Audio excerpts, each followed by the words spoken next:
I mean, I remember getting like a dream catcher. My sister and I got them, and my older sister, she was telling me that if you touch the netting part of it, it's bad luck. So I remember like every night before bed, like touching it, praying to God that like, oh my goodness, like all these kids are like dying of cancer and all these horrible deaths. Like I'm right here. Like why would you give it to them, these people who like want to live, when like I'm right here?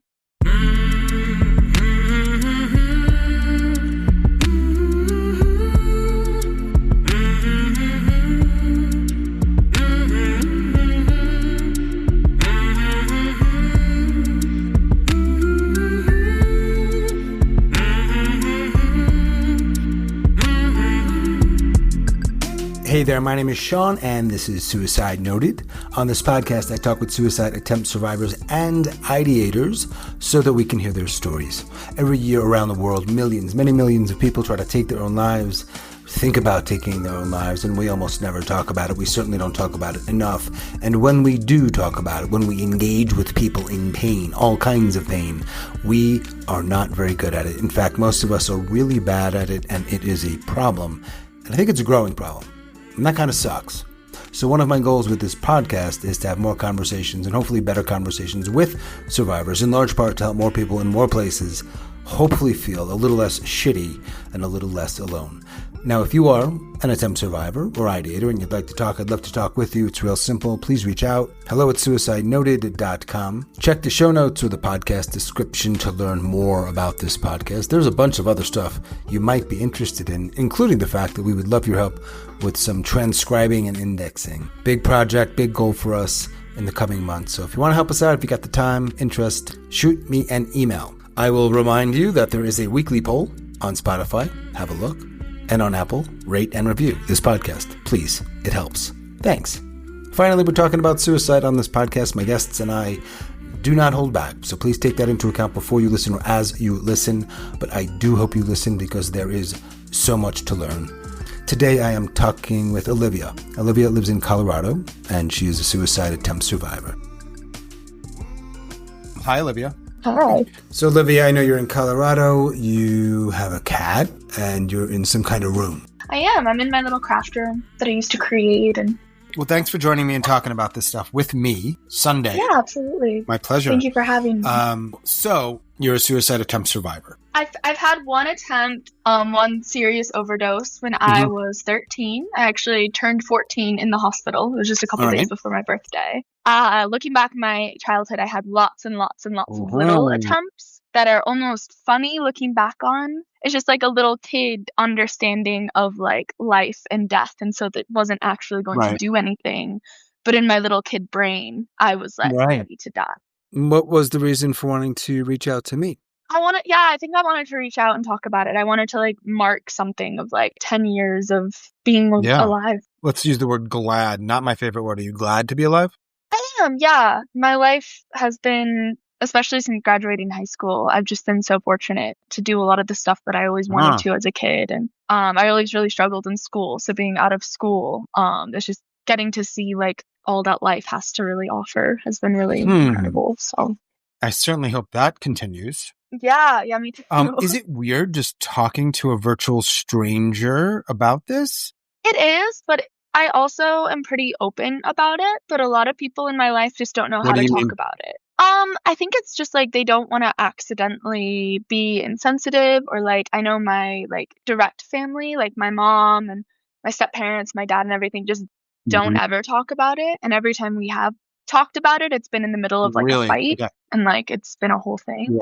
Yeah, they don't see it quite the same way. And then I think my friends and my fiance and everything just like see it as so far in the past that it's like, oh well, that happened when you were so young, like, or they don't want to bring it up in case of like accidentally bringing up bad feelings or anything, but then it just kind of makes it this kind of like landmine that you kind of walk. It's interesting because if you were 40 and you've done it when you were 30, that's different than 24 and 14. I think so, yeah. It's just interesting. I just am always kind of amazed about people's kind of weird ways of trying to navigate this. And I'm probably they mean well, but they get really weird about it. You could ask me. Open book. Yeah, it is well-meaning, I think. I think that trigger warnings are good in podcasts and everything, and in videos or in everything. But I think that kind of made it so people feel weird about just bringing it up without like having like the are you in a good mindset to talk about it, and like there's no like just like casual way of like bringing it up or talking about it,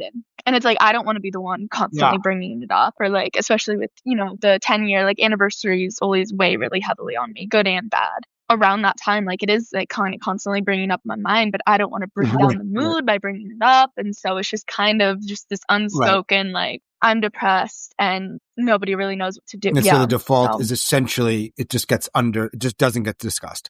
Yeah, exactly. All right. You tried 10 years ago here we are now 10 years later. And at what point, always very curious about this, did you stumble upon this podcast?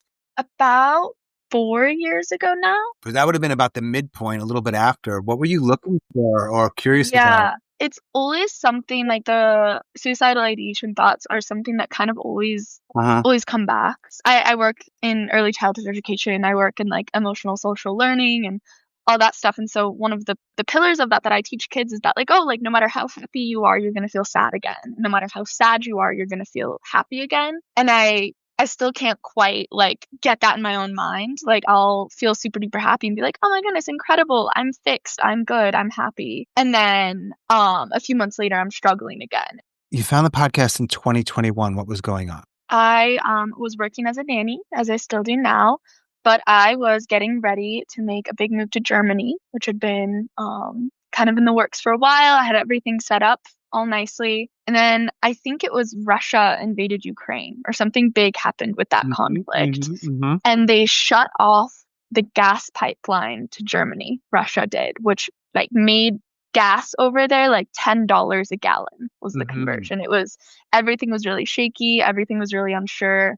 And I couldn't go over there anymore. Like it just didn't feel as secure. And had been there before as an au pair. But this time, my big move was like, I had like broken up with a boyfriend to move over there. I had like put in like my notice for my job because nannying, I try to give a lot of notice and like everything was kind of in a row. And so I pretty much had given myself, I can't remember exactly when all this was happening, but it was like spring, early summer. And I'd pretty much given myself, I remember it was like late July. And I was like, okay. And I like put it in my calendar that if things weren't getting better by this day, I'll just kill myself. And that's like my way out. And I remember it was specifically that weekend because there was going to be this fun little festival that happens that weekend. So I was like, okay, either I'll die that weekend or I'll get to go to this festival. Great either way. Now, I hope, because you've listened to the podcast, that I'm not judging. I'm really not. I mean, I'm human. There's always I judge a little, human. But you're curious, yeah. But what I want to know, out of curiosity, not everybody who's going through this stuff thinks in July if it doesn't get better. Do you think there's a genetic component to like some people are just that way? Yeah, I don't know. I've had friends who would tell me it's because I'm a Virgo. I have some friends who would say it's genetic. Like, I don't know what it is. Very interesting way of thinking, and it wasn't how previous attempts had gone at all, which was very like spur of the moment. But I think I was just like, I still had my job. Yeah. And I was seeing a couple guys at the time, and like I was just like, I guess I'm just in this transition time. Like I'll give myself a couple months to like enjoy it. And then honestly, this is like the only reason that weekend didn't pan out is because I forgot. So like all of a sudden I looked at the calendar and it was August and I was like, oh, I missed the festival that I wanted to go to and the day I was supposed to kill myself. Awesome. Like I just completely missed it. And just didn't really think about it again. But this podcast, I work with little guys, 3 and under. And so I usually am listening to something while I'm with them. It just helps me give them patience and give them space to kind of figure stuff out. And so finding this podcast was a way of like putting a pin in it. Like no matter what, I still had to get up and work these couple hours with this kiddo. And so while I'm doing that, I'm not going to let myself like forget or let myself like not just fully like get out of the rut. And so having this and listening to other people's stories was my way of like convincing myself to get up and do something and get up and go to work while still being able to kind of sit in those feelings and allow myself to be upset, if that makes sense.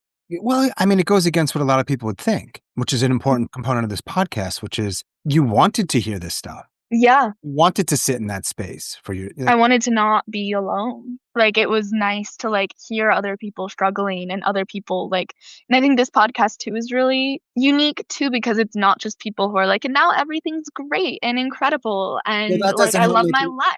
I don't have any data to prove this, but I can Hmm. say that I don't think that helps people feel less alone. And I actually would love to do some research on this, even though I hate research. So if you're out there and you want to help me with some research, please reach out because I think it's a bunch of bullshit. Like I was just on a website recently and it literally said, and I know what they're trying to say here because they offered resources and suicide awareness and it said, you're not alone. You are not alone. And I thought to myself, you're full of shit. I am totally alone. Yeah. I would much rather you say, I know you're alone or feeling alone. I mean, we can debate about semantics. However, this might help. But when you start with this other shit, I'm like, you don't get it. Fuck off. Yeah. Well, and Period. of course there are people you can talk to, but then in my head it's like right when I open up to somebody about how I'm feeling, like suicide is now off the table because I feel like if I would open up to somebody, say I'm Mhm. struggling and then ended up killing myself, the guilt that they would feel, that would just be so selfish on my end. Where like if I'm actually thinking about it, I'm gonna keep it to myself until I'm like, okay, like I'm kind of coming out of the tunnel and like now I can kind of open up about it a little bit. But like I would feel selfish, like telling my fiance that like I'm struggling and then Oh, him like then being stuck with that feeling of like he didn't do enough. Or like if he just didn't know at all, in my head at least, hopefully he would feel less guilty, which I'm not yeah. sure if that's actually how it would go, but that's I mean, yeah. So you almost go to Germany again, but you don't, and you make a date in July, and it passes, and you don't even remember. And now you're in August, and you've been listening to the podcast for some time, and you've presumably continued listening, at least on and off. on and off. It's usually when I'm struggling. I know I was listening to one episode that you posted recently where like somebody listened like every week. And when I am doing well, I don't listen to it, but I always have it kind of in my podcast. And like when I'm feeling sad and I'm like, okay, I need to go to bed now, or I need to get up and go to work, or I need to do something, then I throw it on. Yeah, it like allows me to like acknowledge to myself, like, okay, I'm upset and I'm feeling sad, but I still need to do my job. I still need to get stuff done. So The other part of that question that I want to ask about your life and the attempt and your childhood, because I know that you had what you called a lot of little attempts. I'm clear on how you found it, and I want to know why you want to talk about it with me, and obviously others will hear it.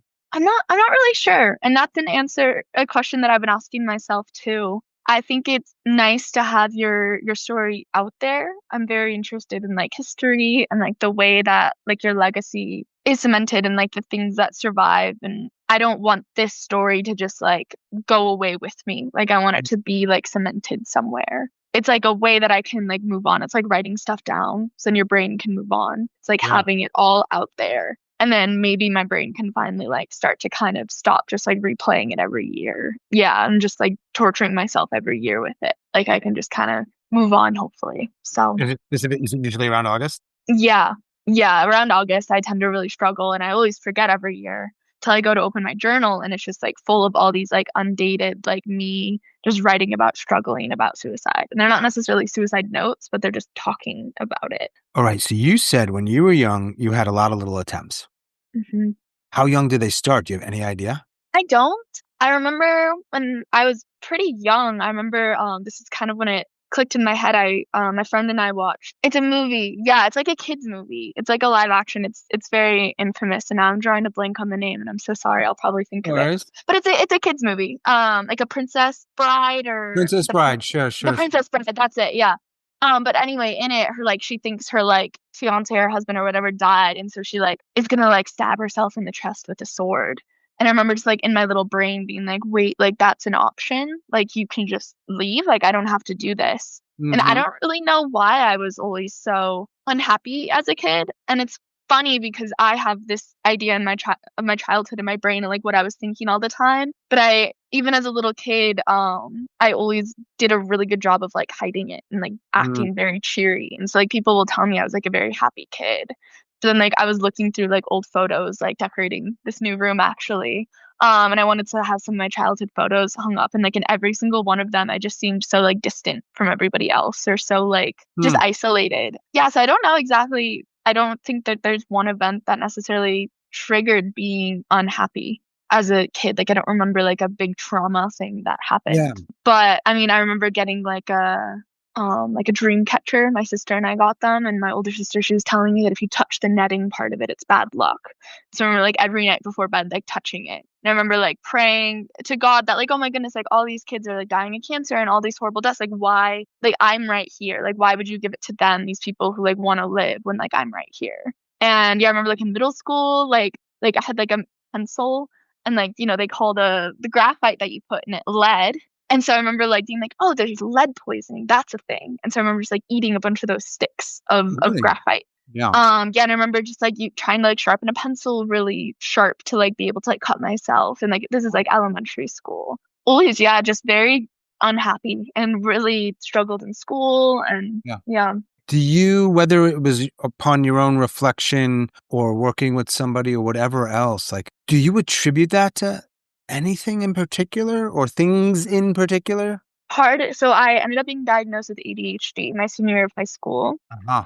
And I always just sucked at school. And my sister was always just so good at school. And then when I was 5 or 6, so like kindergarten, first grade, my parents got divorced.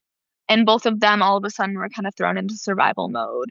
And those years are really, I worked at an elementary school for a little while. That's like when you learn how to like succeed in school. That's like what kindergarten and first grade is. So I Mm-hmm. think I just kind of slipped between the cracks for for my parents because they had more important things. They were just worrying about like kind of surviving and rebuilding their lives and then just always being behind in school. Like I just kind of always had this dread of like I just never did my homework. I never did any of the assignments. I was just always behind. And there'd be like every quarter there'd be a reset where like, okay, these are new grades now. And I'd be like, awesome, I'm gonna do so much better now. And then I would immediately fall behind again. Well, and then my parents' kind of like parenting tactic was just to like continue to beat into me how important grades were, good grades in order to have like a happy life. And I didn't Mm. see like grades as like getting good grades as possible. So it just kind of felt like that I was just gonna, I'm like, I'm gonna graduate high school and just be like homeless. Like that's what it felt like, which is Oh, crazy. Like, yeah, they wouldn't kick me out, but like that's what it felt like. right. So when people say this happens sometimes, right? They'll say, like, I was like 10 years old, but I didn't know what I was doing. It was never going to work. I'm like, yeah, you're right. It probably wasn't going to work, but you tried something to hurt yourself. You were struggling. Yeah, and that mindset was there. Like it doesn't Yeah. matter if like every time that I attempted, every time that and I'm like taking like half a bottle. I don't know how my liver is fine. I took like half a bottle of one of those huge things of ibuprofen. All right. So you weren't just thinking about it and you weren't just cutting yourself with a pencil. That's an attempt. No? Yeah, yeah, and I didn't tell anyone. Like I would just go to bed and wake up and I was fine. And just and then in seventh grade was when I started like actually like self-harming too. And that's was something I struggled with. Like I mean up until I graduated high school really. And even since then it's something I still struggle with, but very consistently all through high school and The number doesn't matter, but give me a ballpark of how many of these, what you're calling little attempts, did you have? Are we talking 5 or 50? 50 probably. All right. Closer Oh, to 50, probably like 30. Childhood, middle school, high school. And then after my big one that sent me to the hospital, it was more self-harm, mostly because I just didn't want to go back to the hospital and like was starting to understand that like in order to actually kill yourself, it's actually really hard. Like they make yeah. it seem very easy, but it's really hard to successfully do. Yeah. And it's also weird because you're a kid. Was there a friend you had on the playground? You're like, oh, by the way, do you ever take half a bottle of ibuprofen? Because that's what I did last night. Not really, no. Yeah. Yeah. Yeah, just kind of tried to forget that it happened, I guess, or didn't really Yeah. think about it at all. There's something about a brain that's, I think usually younger, but there's just a built-in resiliency. Yeah. When you get diagnosed with ADHD, I have a couple questions about that. So do you also get treated for ADHD? No, my family just was like, no, that's the annoying kid who can't shut up. That's not you. So how did they or you figure out that you had that? I was diagnosed by a doctor, by the therapist that had kind of seen me on and off since seventh grade. And my stepdad has some pretty crazy beliefs. And he said that he's a police officer, and he said that, oh, that's the drug that school shooters are on. Like you don't want to get on that. And so everyone just kind of forgot about that until in 2020 I worked for a family. I did doing like 3 8-year-old Zoom school, and one of those little girls was diagnosed with autism, and the mom had ADD. And so like actually seeing like a house that was set up to help like the neurodivergent brain like succeed was like I'm like, oh, like you can actually do stuff to help yourself even without medication. started medication a couple years later and have been on it since, and it's been really awesome. So Okay, I have a question that is skewing towards a little of the it's awesome, but hang on, wait. Are you at all like me, and I assume other people, where you're like, if I had only gotten on this medication at this age? I was furious when I first Yeah. got on it, that I was like, "Oh, like, I wasn't, like, lazy, I wasn't, like, stupid, like, I just couldn't focus." In girls, it's more like zoning out more than, like, hyperactive. ADHD is so poorly named. It's, I worked at an elementary Yeah. school on the mental health crisis team and could kinda, like, help kids, like, I saw myself in a lot of the kids I worked with. And, yeah, it's named after the 2 things that are most annoying for people, that you can't pay attention and that you're hyperactive. But it's a dopamine deficit.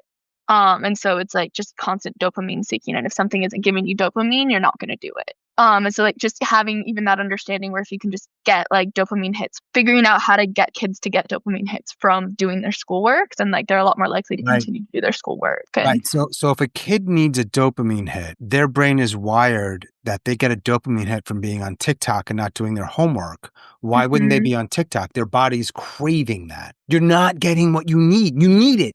What was that household set up like that that kid was being helped or supported? Even just having whiteboards around the house to, like, write notes down, that's kind of how the mom and I would communicate. She was seeing a therapist every week, that was really huge that I was like, "Oh, there are child therapists, like, that's a thing?" Which is this is before I worked at the elementary school. Just the way that the mom kinda broke it down to me that's like, "Oh, like, sometimes she might just need to go in her room and have a few minutes, and, like, that's okay." Just seeing how much she was thriving and seeing how much all the girls were thriving and how even the neurotypical kiddos, like, just really thrived under it, and, like, yeah, I remember, like, we would always every morning, we would, like, set up our little schedule, so we would have, like, writing, and then we would play with Barbies, and then we'd have math, and then we would have lunch, and, like, how the girls and I would all collaborate on our little schedule for the day. That was huge, and just so everybody knew what to expect. And yeah, just those little things, even just, like, the way the mom would explain what was going on, because COVID was a pretty crazy time, and how the mom would explain to her everything that was going on, instead of just being like, "Yeah, you're at home now, like, what's the issue?" Which from working at the elementary school after COVID was kind of how it was explained to some kids, Oh, where for it's like they sure. didn't know what was going on. They were just all of a sudden home all the time, and everything was scary, and they had to wear masks. So Man, you just got to get lucky with certain parents sometimes. you do, you Like if you do. if you don't hit the lottery with your parents, it's like it's gonna be hard. Yeah. I work with parents right now, of, like, young babies and toddlers and setting up systems in their home to help everyone succeed, and it kind of feels like it almost makes all the craziness that I've been through worth it, like, Mhm. there's a Right. reason that, like, I'm still here, Okay. like, it gives me purpose. So when you were 13, all of the little attempts, there was one that wasn't so little. Yeah, and I will say, I'm not sure if luck is the right word, but it was just kind of coincidence that the pills that I grabbed that time actually would have done something or did do something. Nice. So yeah, I just started high school, and it was end of August. And I had found a lot of in 8th grade and in 7th grade, I'd found a lot of passion and fulfillment with theater. And I just loved performing. I felt like I was a part of something bigger, which is, huge. And I went to this very intense school, very big. There was like 900 kids per class. It was 4 buildings, and there was a whole building just for the theater, and I was so excited, and I auditioned, and I didn't even get a call back. That was one thing, and then I also was starting to pile up the missing assignments, starting to fail classes, and it was like it had been hammered into me, like, "Oh, middle school is just practice, like, now you're in high school, this is what actually matters." It's like, well, if I'm still not gonna be able to do anything, like, what's kind of the point?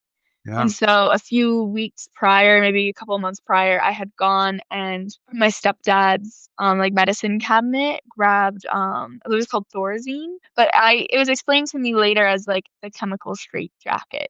He had essentially gotten it because after surgery, he couldn't s was, like, hiccuping uncontrollably, and essentially he would take one to, like, just, like, actually help him get some sleep and, like, knock him Mhm. out.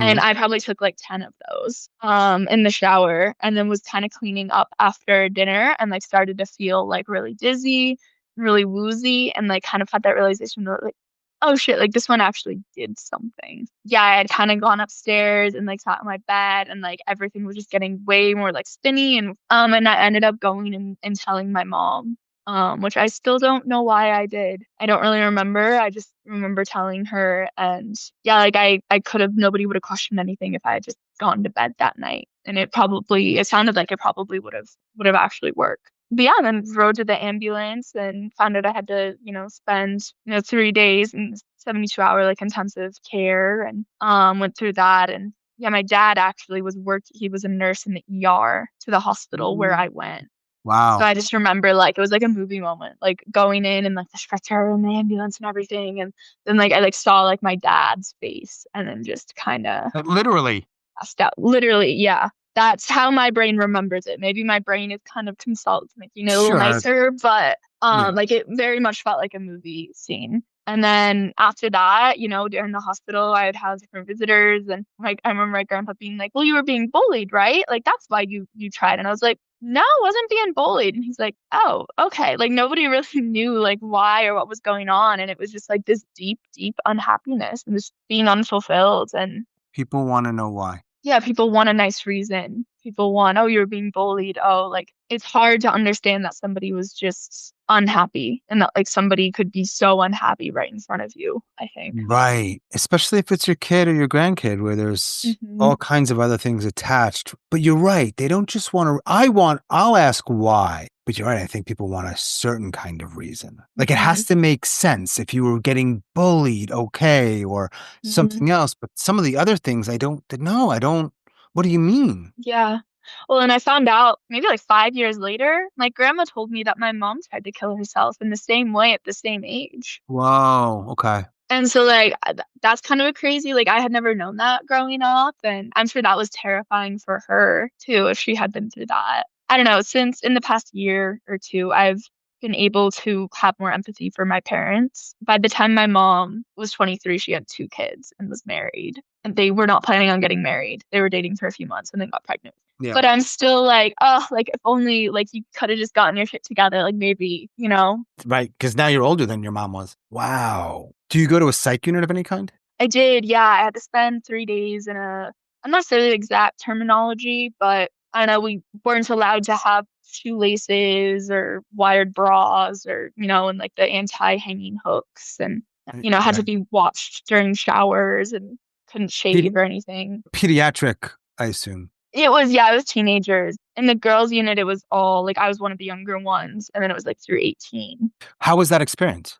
It was so nice to just have a break from school. I just Hmm. remember thinking that. Yeah, like I remember they would still have us do like school during the day, but like because it was such a big age range, it would be like, we're Yeah. gonna learn about superheroes today. Like it was just like Right. we're just trying to keep you in somewhat of a Some routine. right. Some's checkbox. Sure. But for the first time, there were people that like understood what I was going through. Do you know the movie Perks of Being a Wallflower? It's an intense movie. Like at the end, the main boy, like tries to, or spoiler, I guess, like tries to kill himself, and he's like the whole time is just like talking, like really struggling mentally, and it seems like a movie that would have been banned from a teenage psych ward, but it wasn't. And I remember afterwards, just all the girls just like making like lighthearted jokes and like just like laughing about stuff, and like it felt nice to like kind of have this pressure, like felt like this big like monolith of a thing that like I can't talk about, and now here we are like laughing about it, and like that felt good to kind of, Yeah. yeah, be able to talk to other people about it. When you say people there, I'm paraphrasing, kind of got it. Do you mean the other patients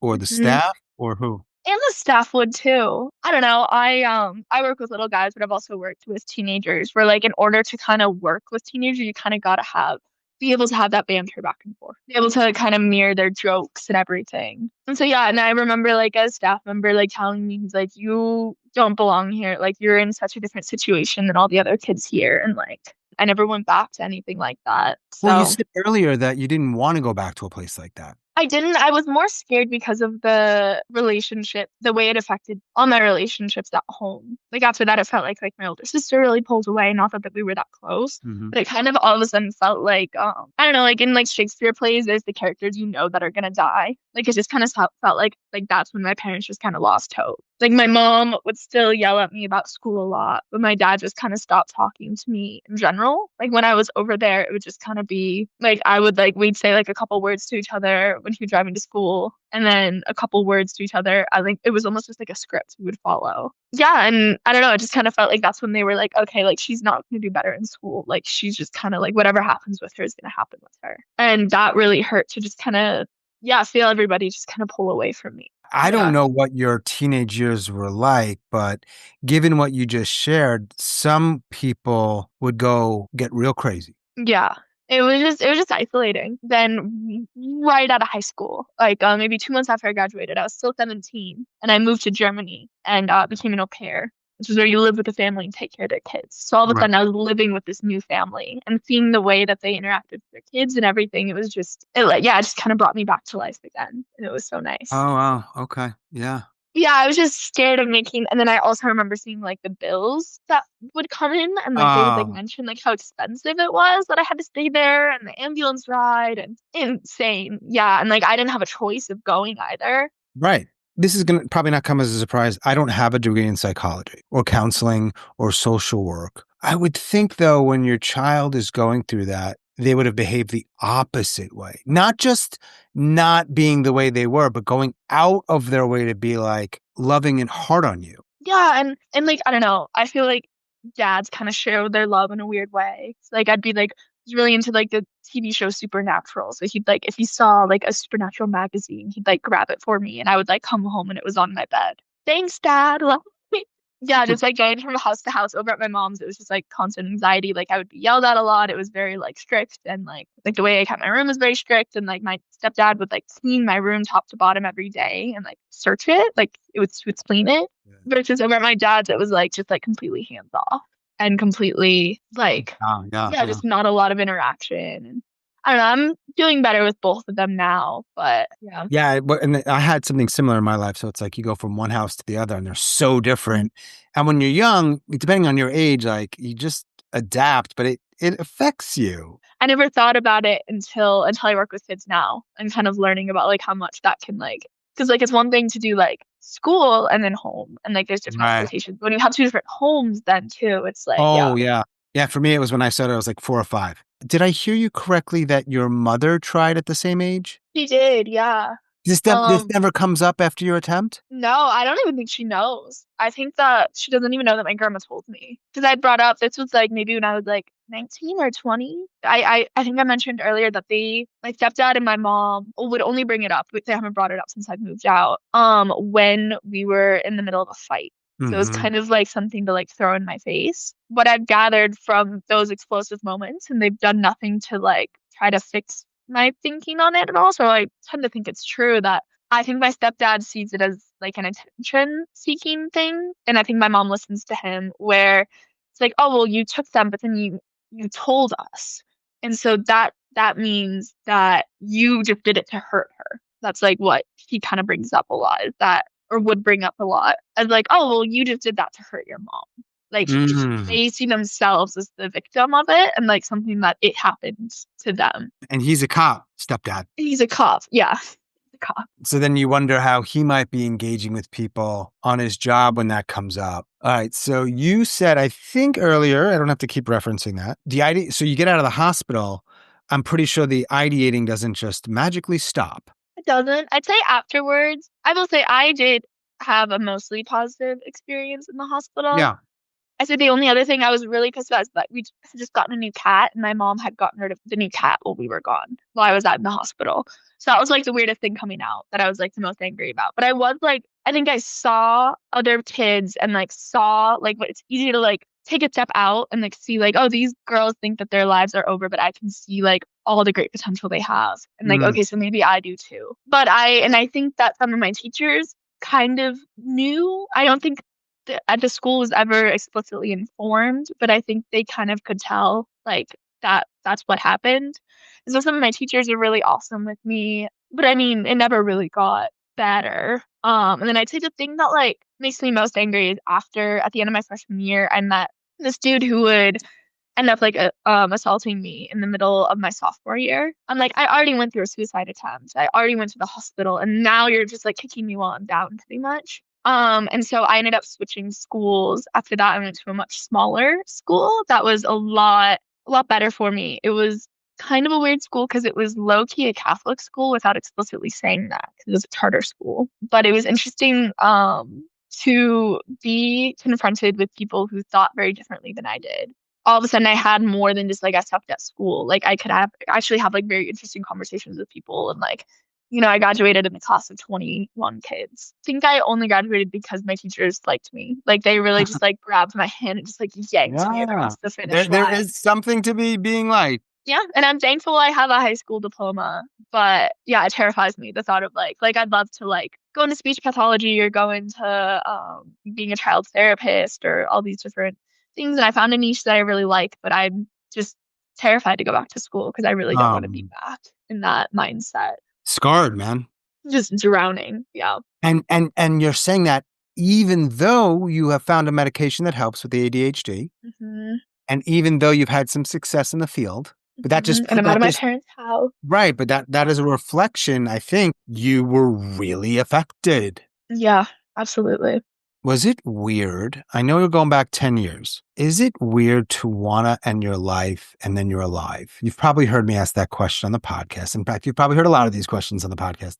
Is that a weird feeling? What does that feel like? It is weird. It was especially weird too because of the medication I took. The next couple of days afterwards, I was super groggy. And so like I was kind of like coming to in this hospital. And I remember like when I first showed up in the evening, they were having like dinner. I remember like sitting down with this girl and her just being like, "Try to kill yourself?" I'm like, "Yeah." And she's like, "Yep, like welcome. Yeah, welcome to the ward.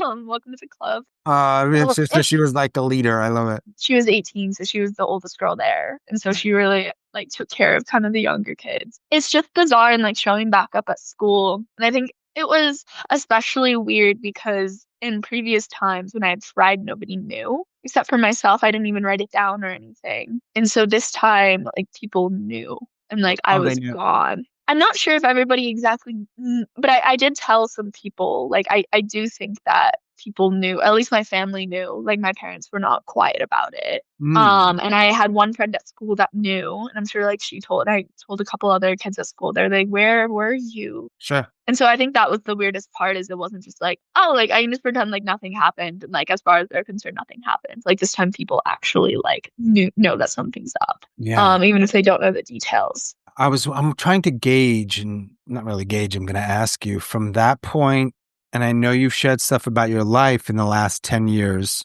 You dealt with an assault, change schools, graduate, au pair, almost go back to Germany. The seminal moment, of course, is finding this podcast. Come on, just say it. I'm just kidding. You at some point meet somebody who then get engaged to. In that time, how has it, if at all, changed with respect to two things that are very related, ideating and self-harming? I'd say ideating, it always comes back very, there's the ideation like scale. And so even if it's just like, oh, well, if I were like, how would I do it? I remember once when I was nannying, I had my little nanny kiddo in the back seat. I like kind of snapped to and realized like I was taking a lot of risks driving when it was just me in the car. And I didn't realize it until I also had my nanny kiddo in the car. And I was actually being like a cautious driver again and being like not reckless. Like I wasn't, like weaving in and out of cars. And so it feels like it always comes back, the ideation. I feel like now it's a little different because I can kind of talk myself through it a little more. And I really wish it would have just gone away because like I live just like, and then I'm just so fortunate. Like my fiance and I have this amazing place through his job. He's an oil painter and teaches workshops all over the world. And so I get to travel all over the world with him. And I have him back to Germany. We're talking about moving to Italy in a couple of years, to start a family, but it still just comes back. And like, it's so frustrating because like, I'm out of school now. I'm away from my parents and like, I'm starting to develop that, but it just still comes back and it's so frustrating. You like your work. I love it. Yeah. I find a lot of fulfillment. Question though, you have also mentioned that you have at points thought about going back to school to get a degree in certain things and you're intimately involved with someone who's very successful. I assume when two people are engaged, that they're supporting each other. You have the success I want to have. You in your field, different fields, and maybe I'm thinking about this or overthinking about this like late-ish ADHD diagnosis. and how that affects life. Now you love your job, and a lot of people can't say that. Is there I anything around that that's like, I love you, but fuck? I'm not sure if I necessarily because I love my job. I love nannying specifically is a cool field because you get to pick the family you work with Mm-hmm. and you get to mostly just work with one family, which is Mm-hmm. really, really nice. Where like speech pathology or therapy, or you don't get to choose your clients as much, and you're working with lots of different kids. And so I do love like the backdrop of it, and I want to be able to speak as a professional more, and I think I get imposter syndrome where I Yeah. want to have that degree, even though I listen to a million child psychology podcasts, even though I took an online child psychology class and kind of I knew everything. Like I learned more like of the studies and everything, but like I knew like kind of okay, so this is the application of it.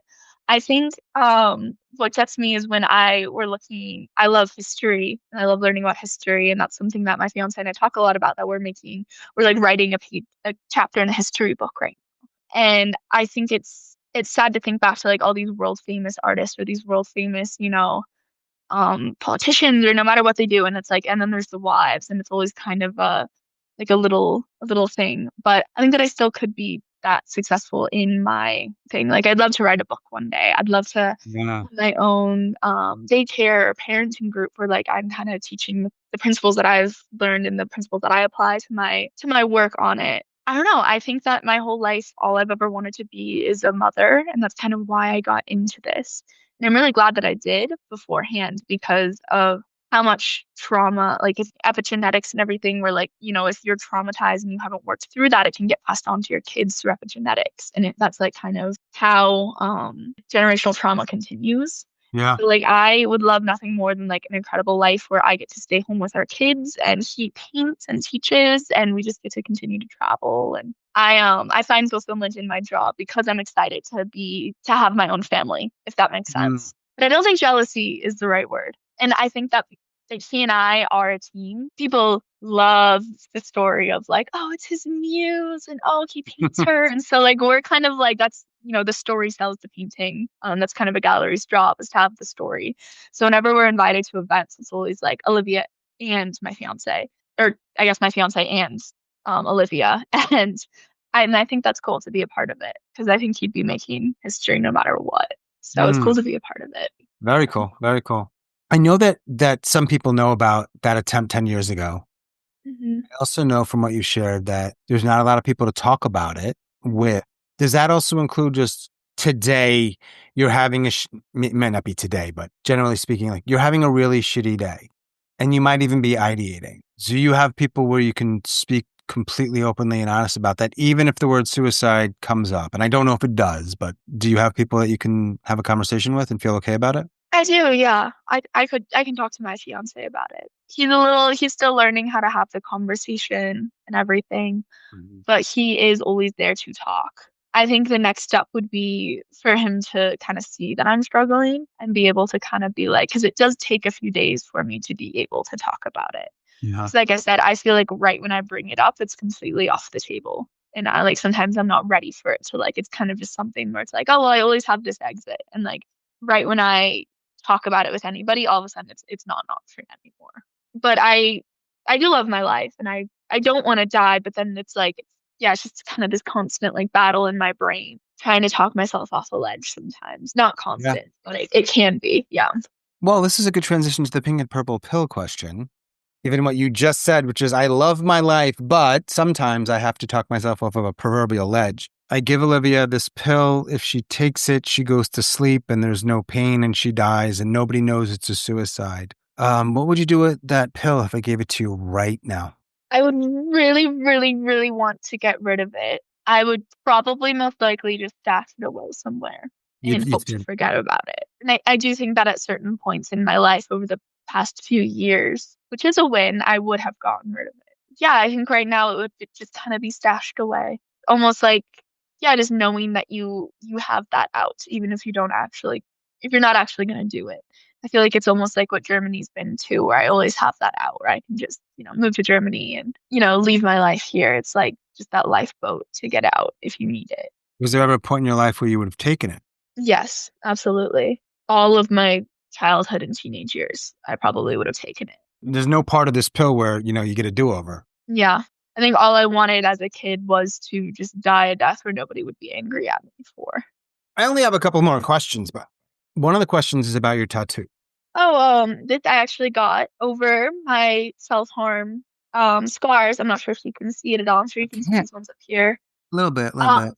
yeah, but it's a chamomile, daisy, a dandelion, and a yarrow. Which is kind of healing. What is it? New beginnings and strength. And then the quote, Spring breaks loose, which is a Taylor Swift song that I really like, kind of basic, white girl with a Taylor Swift tattoo. And then I got it pretty much just over my self-harm tattoos because I, at a certain point in my life, just refused to hide them. Like I Mm-hmm. realized I was just hiding them to make other people more comfortable. And then they felt weird when they noticed it and didn't know how to talk about it. And so it gives somebody like they can ask about the tattoo. They can see that like I don't care that they're there. It's the only tattoo I have. It's probably the only tattoo I'll get, at least until I have kids. But At least until I have yeah, kids, like you might get their names or something. yeah, or something for motherhood or something. I don't know. I'm Right. not willing to close myself off 100% to tattoos, but I know Right. I don't want a ton of them, and I don't Right. want to use up all the spaces I'm willing to get them in my early 20s. So I don't know. It was just a way of it's like this is like 5 years of self-harm tattoos, pretty much. Self-harm scars, yeah. And so just having that just kind of marks it. And you'd think that would help me not cut anymore. And I have gotten a lot better about it, but now I just have a different place. I shouldn't say now. It has been, I think, a year and a half. So, Since you cut. hmm Oh, okay. Is that meds or is that just will or what is that? just will, I think. Mhm. I kind of look at the year overall instead of keeping track. So 2020, funnily enough, was the first year that I hadn't cut at all since I had started in seventh grade. So I graduated in 2019, so that was 6 years of not going like the full like calendar year. And I think that was because I was in Germany for half of it, and then I had a job I really liked for half of it. But 2025 still going strong. So Good for you. I try not to keep track of it a ton because I found like when it was like, oh, I'm this many days clean, I'm this many months clean, this, whatever, it just kind of became something to obsess over. When it's just like it happened, we're going to move on from it and not think about it at all until New Year's comes around and I think, oh, was this a successful year? No, it wasn't. Okay, that's okay. Like, there's next year. So just allows forgiveness. So There's a question I almost never ask, but it's one of the questions that I sent you. It's the last one on the sheet. And I want to ask you, because you were 13, 14, because it's sort of a 10-year anniversary, it seems fitting. And that is this question around any words to your younger self. I honestly wish instead of any words, I could just send one of the paintings that my fiance has done. Because in every location that we travel to, he always gets a painting of me sitting with the background of wherever we are in it. And it would just be saying like you're gonna be able to travel so much and see so much, and you're gonna live this life with this person who loves you so dearly. Like it does get like your life isn't over after because you're not doing your homework. There's so much more to life after school. Because at that time, yeah, I felt like that, like, okay, well, I guess I'm failing my first semester of freshman year. That means my life is over. Which is crazy to say out loud, but it is how it felt. Yeah. Do we have a memoir title here? What are we? Ooh, I was excited about this. I know. And, that's the last thing I want to ask you about, other than just asking you to share anything else you want to share. I mean, this could go in a lot of directions. What are you thinking? I feel like I found a lot of meaning in my life working with kids and like Mhm. becoming the adults that I wish I would have had. I like that just because it has been healing working with kids. All right. So we have an idea. Do we have a title? I don't know. I don't know. Like, so Gotta you just said, consolidate it. Yeah. yeah, no, but so we're just sort of workshopping here a little bit, but like becoming the adult I never had. I love the idea. It's a little clunky in terms of an actual title. Yeah, So it is. Yeah. but we're getting warm. Yeah. So we don't need the title right now, but the idea of it is that, right? Yeah.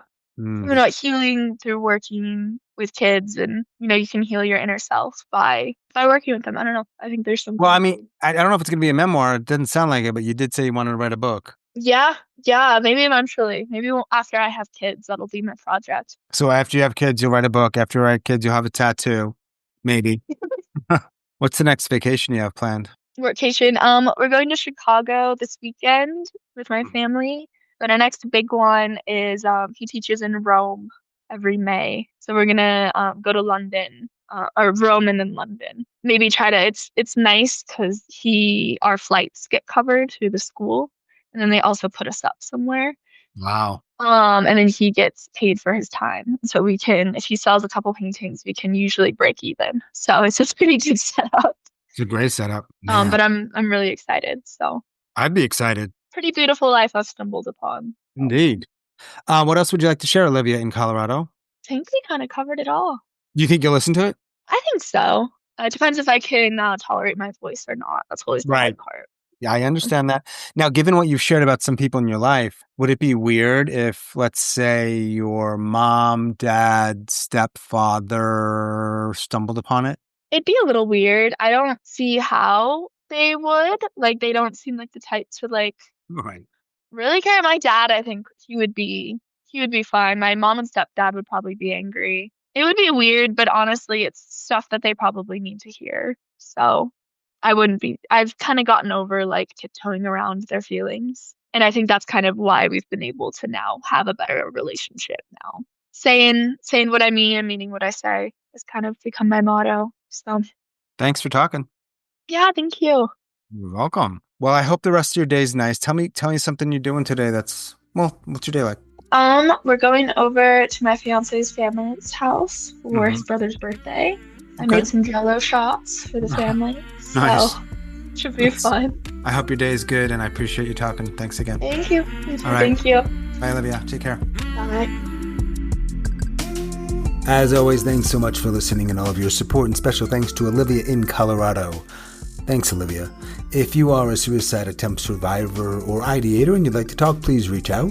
hello@suicidenoted.com. And if you'd like to help us out, in addition to listening, of course, you know what to do on all the social media platforms. We can use some help with transcribing. Reach out to me if that's something you're interested in. And of course, rating and reviewing. Thank you very much for that. And that is all for this week's episode. Stay strong. Do the best you can. I will talk to you soon.